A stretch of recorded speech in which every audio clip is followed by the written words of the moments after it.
اعوذ باللہ من الشیطان الرجیم، بسم اللہ الرحمن الرحیم۔ اردو کوائٹس کے محترم سامعین، السلام علیکم ورحمۃ اللہ وبرکاتہ۔ پیاری بہن بھائیوں، آج میں آپ کے ساتھ 9 اور 10 ذو الحج کے دن کا خاص وظیفہ، خاص عمل شیئر کرنے جا رہی ہوں۔ پیاری بہن بھائیوں، آپ سب 9 اور 10 ذو الحج کے دن کا یہ عمل، یہ وظیفہ کر لیں، انشاءاللہ اس کی برکت سے اللہ کریم آپ کو بہت سے فائدوں سے مستفیض کرے گا، جو آج میں آپ کے ساتھ اپنی ویڈیو میں شیئر کرنے جا رہی ہوں۔ پیارے بہن بھائیوں، ذو الحج کا مہینہ ان مقدس مہینوں میں سے ہے جنہیں شہر حرم یعنی حرمت والا مہینہ کہا جاتا ہے۔ اسی لیے اس ماہ کی عبادت کا ثواب بھی دوسرے مہینوں سے افضل ہے۔ خصوصاً اس مہینے کے پہلے عشرے میں مسلمانوں کو بہت سی عبادت کا حکم دیا گیا۔ اسلام کا 5واں رکن حج صرف اسی مہینے میں ہی ادا ہوتا ہے۔ آج میں آپ کے ساتھ ذو الحج کے بابرکت مہینے کے وہ اعمال بیان کروں گی جس کو کرنے کی برکت سے اللہ کریم آپ سے راضی ہو جائے گا اور آپ کی تمام مشکلیں، پریشانیوں کو اللہ کریم دور کر دے گا۔ عشر ذو الحج اور اعمال صالحہ۔ پیارے بہن بھائیوں، جو شخص ان 10 ایام کی عزت قدر کرتا ہے، اللہ تعالیٰ یہ 10 چیزیں اس کو عطا کر دیتا ہے۔ نمبر 1، اللہ تعالیٰ اس کی عزت افزائی کرتا ہے، اس کی عمر میں برکت عطا فرماتا ہے، اس کے مال میں برکت ہوتی ہے، اس کے اہل و عیال کی حفاظت کی جاتی ہے، ان کے گناہوں کا کفارہ دینا ہوتا ہے، اس کے گناہوں کا کفارہ بن جاتا ہے، نیکیوں میں اضافہ فرماتا ہے، نظام میں آسانی پیدا فرماتا ہے، خلوت میں روشنی عطا فرمائے گا، میزان میں اس کے نیک اعمال کا وزن بھاری کر دیتا ہے، دوزخ کے دروازے اور عذاب سے اسے نجات عطا ہوتی ہے۔ 10واں بڑا فائدہ، جنت کے درجات پر عروج فرماتا ہے۔ جس شخص نے بھی اس عشرے میں کسی مسکین کو کچھ خیرات دی، گویا اسے انبیاء کرام کی سنت پر عمل کیا۔ پیارے بہن بھائیوں، جس نے ان 10 دنوں میں کسی کی عیادت کی، اس نے اولیاء اللہ کی عیادت کی۔ جو کوئی مسلمان کسی جنازے کے ساتھ اس مہینے میں شریک ہوا، گویا اس نے شہیدیوں کے جنازے میں شرکت کی۔ جس نے کسی مومن کو اس عشرے میں لباس پہنایا، گویا اللہ تعالیٰ اس کو اپنی طرف جنت کا لباس پہنائے گا۔ جو کوئی کسی یتیم پر مہربانی کرے گا، اللہ تعالیٰ اس پر مہربانی فرمائے گا۔ جو شخص کسی عالم کی مجلس میں اس عشرے میں شریک ہوگا، گویا انبیاء کی مجلس میں شریک ہوا۔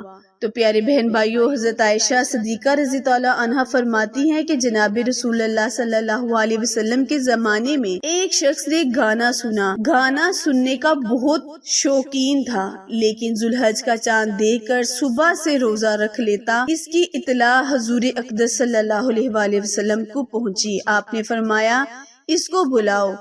جب وہ شخص آپ صلی اللہ علیہ وسلم کی خدمت میں حاضر ہوا، آپ نے دریافت فرمایا کہ تم ان دنوں کے روزے کیوں رکھتے ہو؟ اس نے عرض کیا، یا رسول اللہ، یہ دن حج اور عبادت کے ہیں، اور میری خواہش ہے کہ اللہ حجاج کرام کی دعا میں مجھے شریک کر دے۔ حضور اکرم صلی اللہ علیہ وسلم نے فرمایا، جو تم روزے رکھتے ہو، اس کے ہر روزے کے عوض تم کو 100 غلام آزاد کرنے اور قربانی کے لیے جانور 100 اونٹ بیچنے اور جہاد میں سواری کے لیے گھوڑے دینے کا ثواب ہوگا۔ اس کے علاوہ ان دنوں کے روزوں کی بڑی فضیلت بیان کی گئی ہے۔ خصوصاً 9 اور 10 ذو الحج کے دن کا خاص وظیفہ ہے۔ اس کے علاوہ 9 اور 10 ذو الحج کے روزے کی بہت زیادہ تلقین کی گئی ہے۔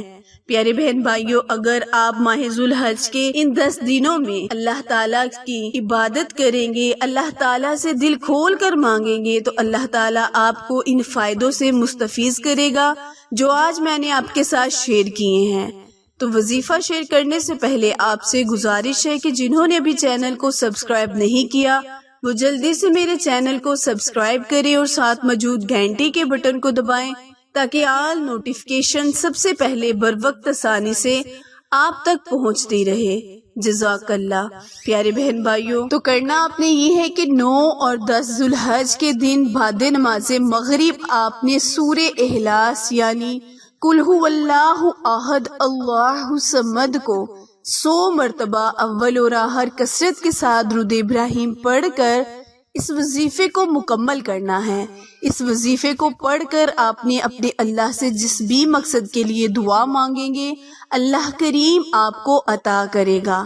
اللہ پاک آپ کی روزی میں برکت عطا فرمائے گا، آپ کی اہل و عیال کی حفاظت کرے گا اور بہت سے فائدوں سے آپ کو مستفیض کرے گا، کیونکہ یہ دن عبادات کے ہیں۔ ان دنوں میں عبادات کرنا، تسبیحات اور ذکر کرنا بہت ہی سنت والا کام ہے۔ تو پیارے بہن بھائیوں، آپ نے اللہ کریم سے دل کھول کر مانگنا ہے، انشاءاللہ اللہ پاک آپ کو ضرور عطا کرے گا۔ وظیفہ دوبارہ ملاحظہ فرمائیں، کرنا آپ نے یہ ہے کہ آپ نے سورہ اخلاص قل هو اللہ احد اللہ صمد کو صرف 100 مرتبہ بعد نماز مغرب اول اور آخر کثرت کے ساتھ درود ابراہیم پڑھ کر حضور اکرم صلی اللہ علیہ وآلہ وسلم اور ان کی آل کا صدقہ مانگنا ہے۔ انشاءاللہ جب آپ اللہ کریم سے اللہ کے پیارے محبوب کی آل کا صدقہ مانگیں گے تو آپ جو بھی حاجت آپ کی ہوگی، ابھی دل میں ہی آپ کی مراد ہوگی، تو اللہ کریم اس کو پورا کر دے گا۔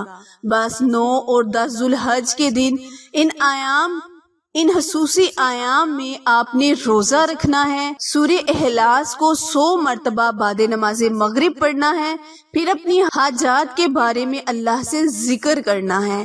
انشاءاللہ رب کریم آپ پر ضرور مہربان ہوگا اور آپ کی تمام مشکلیں پریشانیوں کو دور کرے گا۔